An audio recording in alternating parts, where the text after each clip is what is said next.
And I thought today I'd show you food to woodworking in Shetland.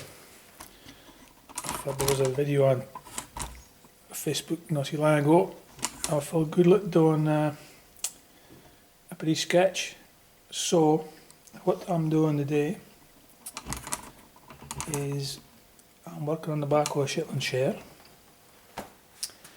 and what I have here is the rails for the back, and they have a rip yonder, I guess you could call it, for the panel again thing.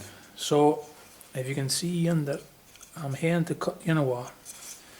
So what I do is, if we can get this in position so you can see, is take a pretty munty saw and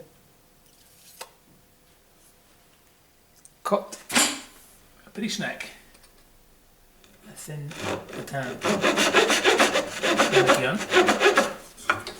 and then what you do is fit it into the device.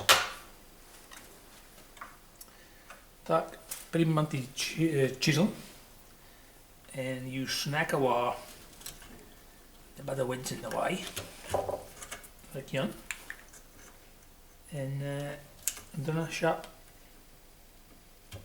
or muckle or a piece of that off here.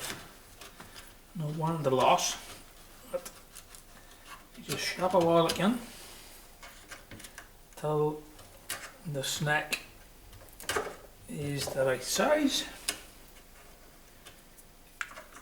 Get the spillocks a wall again. And there you go. You know, this side done. Jansjan.